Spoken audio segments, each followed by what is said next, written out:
Bismillahirrahmanirrahim. Sumayyah binti Khibat radhiyallahu anha adalah juga seorang wanita mulia. Tapi saya tidak temukan secara pribadi Sumayyah ini kenapa sebabnya menjadi budak pada saat itu dari suku Makhzum. Yang jelas Sumayyah termasuk orang yang disayangi oleh tuannya Mughirah, kemudian juga sama Yasir. Maka Mughirah pun menikahkan keduanya. Menikahlah dua orang manusia muda ini, dan akhirnya Allah karunia mereka anak yang diberi nama Ammar. Teman-teman sekalian, berjalan waktu, datanglah risalah kenabian, dan pada saat itu Yasir, Sumayyah, dan Ammar adalah keluarga yang miskin.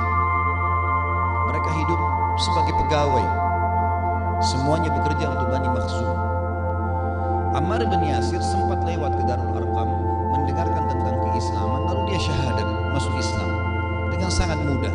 Intinya dia langsung mengucapkan syahadat. Pada saat dia pulang ke rumahnya, dia jelaskan Islam kepada Yasir dan Sumayyah, ibu dan ayahnya. Maka keduanya pun tidak ragu untuk menerima Islam. Karena di antara konsep yang disebarkan oleh Nabi SAW di Mekah adalah selain tauhid yang difokuskan untuk menyembah Allah satu, tidak ada Tuhan yang lain di langit dan di bumi, dan semua ini berhala, adalah makhluk batu. Dari sisi yang lain, secara sosial, Nabi SAW mengatakan dalam Islam tidak ada perbedaan antara orang Arab dan orang Ajam, orang kaya dan orang miskin, kecuali dengan ketakwaan. Maka budak-budak pun punya level yang sama. Sholat tidak perlu di saf belakang, boleh di saf depan. Haji mereka juga pakai ihram sebagaimana orang-orang kaya pakai. Berjihad mereka boleh di pasukan depan, ya, bukan cuma tokoh-tokoh yang terkenal. Maka ini mendongkrak keinginan orang-orang yang tidak mampu pada saat itu di Mekah untuk bergabung ke dalam Islam. Dan memang ini ajaran agama yang mulia, tidak ada perbedaannya. Kalau kita di Indonesia mungkin tukang sayur kah, tukang sampah kah, mau dengan pejabat pemerintahan sama saja. Sholat di saf sama, sampai yang lebih dulu masuk di saf tidak boleh dikeluarkan. Syarat-syarat, rukun-rukun dalam Islam, kewajiban-kewajiban sama semuanya, nggak ada bedanya, gitu kan? Maka di sini teman-teman sekalian, ini mendongkrak sekali orang-orang di Mekah untuk masuk Islam, termasuk Yasir, Sumayyah, dan juga Ammar radhiyallahu anhu ajma'in. Tapi ada satu keutamaan di sini teman-teman sekalian, dan ini keutamaan sahabat secara umum, tapi kita fokus kepada keluarga yang mulia ini, dan ini keluarga ideal yang harus kita jadikan sebagai contoh buat kita menjadi suami yang baik, menjadi istri yang baik, menjadi anak yang baik, gitu kan? Di sini bentuk baktinya Ammar, dia berhasil mengajak kedua orang tuanya pada kebaikan, dan mulianya hati ayahnya Yasir dan ibunya Sumayyah sampai mereka tidak mau menolak kebenaran. Dan ini penting teman-teman, banyak orang di antara kita dia anggap anaknya ya status anak, mau dia sudah doktor, mau dia S2, mau apalah, tetap status kamu anak saya, sehingga sulit sekali untuk menerima kebenaran dari anaknya. Kita temukan banyak ikhwat dan akhwat kita di pengajian yang mengeluh kepada kami, menyampaikan, Ustaz, kami mau hadir pengajian dilarang sama orang tua. Kami sampaikan, mereka membantah. Ya ini karena ego ini ada.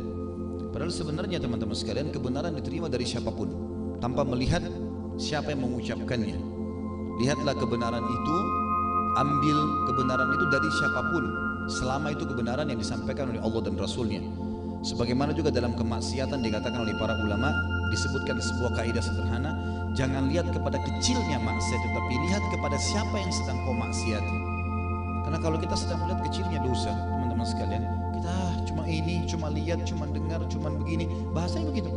Tapi sebenarnya kita tidak melihat siapa yang sedang kita maksiati. Maka ini berbahaya, gitu kan? Seperti itu kurang lebih poinnya.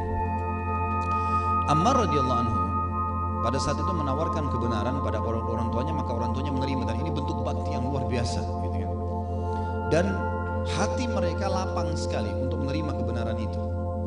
Menerima kebenaran Islam teman-teman, dan iman serta ilmu sesuai dengan wahyu Al-Quran dan Sunnah, seperti kita yakinnya kalau makan lapar kita akan hilang, kalau minum dahaga kita akan hilang, ya. Kalau kita tidur capek kita akan hilang, kalau kita berobat kita akan sembuh. Harusnya seperti itu. Jadi dalam menerima kebenaran agama Islam ini kita tidak perlu ada keraguan, tidak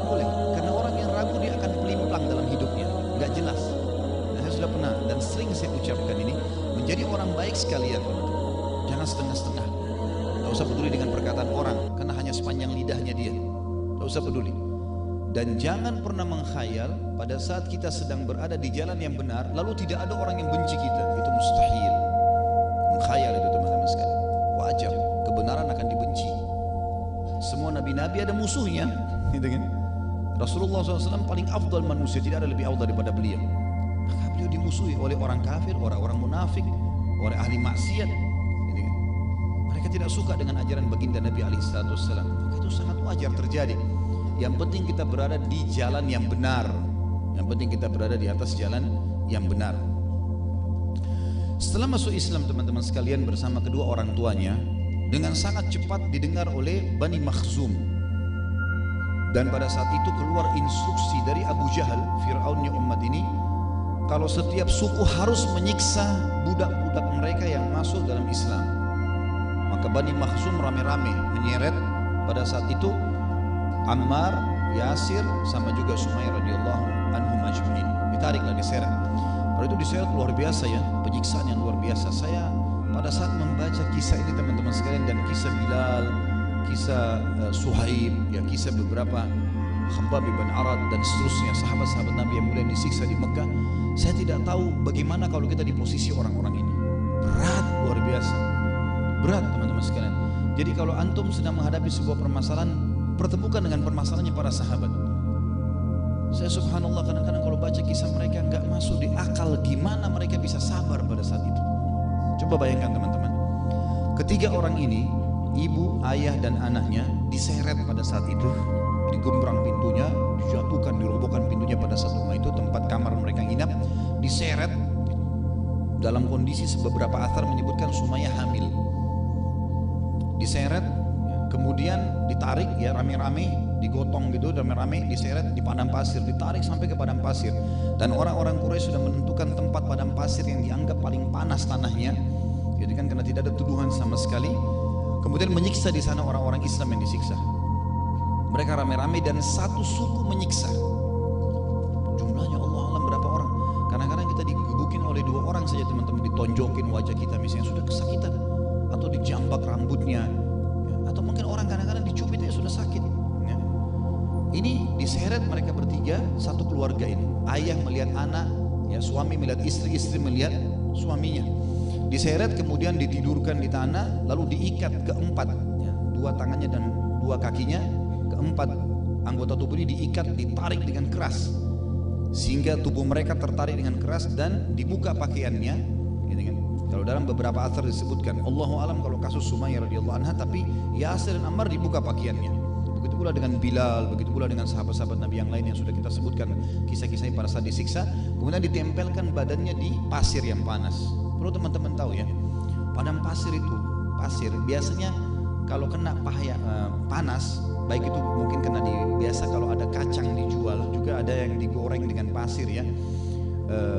Biasa juga memang dia panas sekali, atau ada makanan-makanan tertentu itu dipakai untuk memanasi dengan pasir yang panas. Memang pasir itu panas sekali, dia bisa menyimpan itu ya. Sebagaimana juga kalau dingin dia bisa menyimpan dingin itu kan.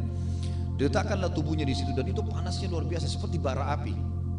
Diletakkan, kemudian mulailah satu persatu mereka, ada yang menginjakin perut, ada yang menginjak dada, ada yang menendang wajahnya, ada yang menginjak wajah. Penyiksaan yang luar biasa. Dan bukan satu orang, puluhan orang bebas. Mau tendangin, mau pukulin, mau injak segala macam, mau pakai pisau digoresin badannya, pokoknya penyiksaan yang luar biasa. Saya nggak habis pikir teman-teman. Ini saya bayangkan, ini kalau terjadi pada saya dan keluarga, bagaimana saya bisa sabar nih, gitu kan? Dibuka baju di padang pasir, diinjakin, ditendangin segala macam, luar biasa ini. Dan ini masih di awal Islam loh ya, bukan kayak kita sekarang. Kita sekarang Quran sudah lengkap, terjemahan bahasa Indonesia, kita bisa baca buku, banyak yang bisa menambah dan menguatkan iman. Bagaimana di zaman itu masih awal-awal Islam ini, ayat Al-Quran masih turun sedikit, gitu kan? Belum ada teknologi kayak kita sekarang. Luar biasa keimanan mereka, disiksa. Kemudian pada saat itu teman-teman sekalian, disiksalah dengan luar biasa ketiga orang ini. Tentu yang lain juga disiksa ya. Sampai-sampai yang luar biasa adalah ada beberapa suku Makhzum mendatangkan api. Api ini dibakar di obor, kemudian dilelehkan padanya besi, ya, supaya lelehan besinya itu bisa netes-netes gitu ya. Kemudian didatangkan dan didekatkan dengan mata kaum muslimin. Di antaranya keluarga Yasir radhiyallahu ajmain, didekatkan dengan matanya. Ini biasa bisa membuat buta. Beberapa athar menyebutkan mata Sumayyah sempat buta gara-gara itu. Apinya nggak dicolokin, tapi didekatin sampai merasa panas. Jadi kulit matanya itu jadi keriput karena rusak, akhirnya rusak semua. Gitu ya. Urat-urat matanya jadi terbakar. Ini siksaan yang luar biasa. Saya tidak bisa bayangkan nih, bagaimana kalau terjadi pada kita gitu. Kadang-kadang kita subhanallah digigit nyamuk aja sholat sudah gelisah. Kadang-kadang mungkin ada temannya tidak sempat bayar utang, sudah luar biasa. Mungkin tidak sempat menikah sama satu orang, sudah malas ibadah. Yang ketawa tahu diri ya. Nah iya, kendor luar biasa imannya. Mungkin tidak dapat makanan favoritnya atau gara-gara mau makan makanan favoritnya sholatnya ketinggalan.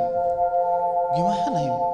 Bayangkan bagaimana keadaan mereka pada saat itu disiksa begitu masih bisa istiqamah.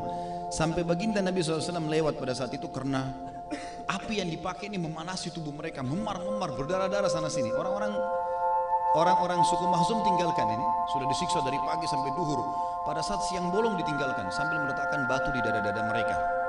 Nabi SAW lewat, melihat keadaan tersebut, lalu Nabi SAW mengusap kepalanya Ammar radhiyallahu anhu. Beberapa athar menyebutkan juga sama dengan keluarganya Yasir, gitu kan, ayahnya juga. Lalu beliau bersabda sallallahu alaihi wasallam, ya naru kuni bardan wa salaman. Dibaca ayat ini, sebenarnya ayat ini tentang Nabi Ibrahim alaihissalam.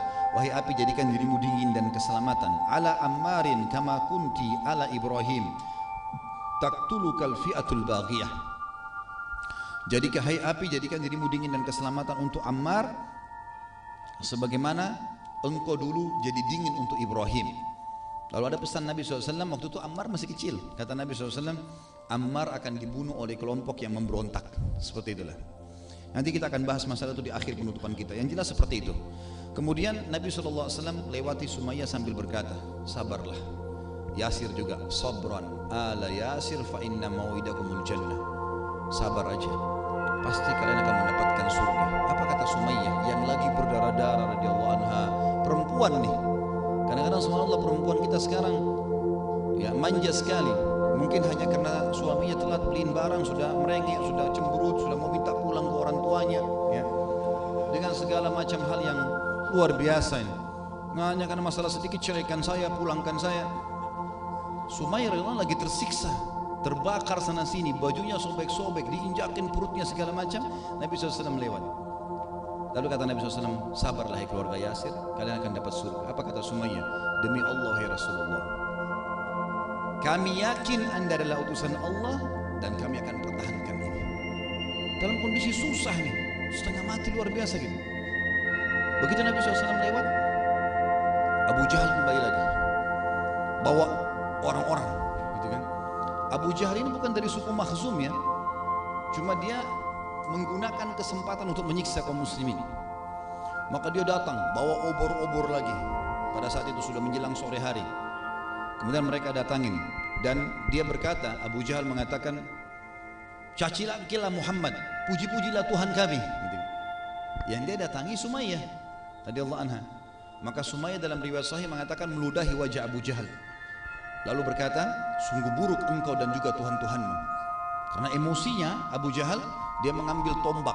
Ini kejadian kalau kita bayangkan, saya nggak tahu gimana yang luar biasanya teman-teman. Dia seorang wanita dari pagi sampai sore disiksa, berdarah-darah tubuhnya, di sebelahnya ada suaminya disiksa, anaknya semua menjerit dengan kesakitan.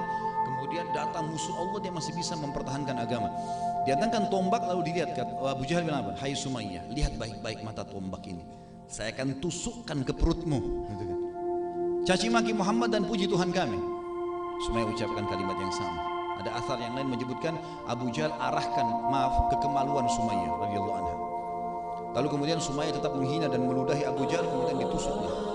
Dan uniknya di sini, ini bukan ditusukin langsung mati ya. Oleh Abu Jahal itu ditusuk pelan-pelan. Terluka kulitnya masuk, jadi sakitnya luar biasa gitu. Tapi kesabaran yang luar biasa pada keluarga yang mulia. Sampai akhirnya Sumayyah mati syahid dan terkenal wanita pertama mati syahid. Bagaimana pendapatmu? Silakan berikan tanggapan di kolom komentar di sebelah bawah. Tetap nantikan video selanjutnya. Aktifkan notifikasi dengan menekan ikon subscribe, ikon lonceng, dan ikon jempol. Terima kasih sudah menonton sampai akhir video ini. Semoga topik ini bermanfaat. Kami doakan semoga Anda sehat selalu. Oke, sampai jumpa lagi di video selanjutnya.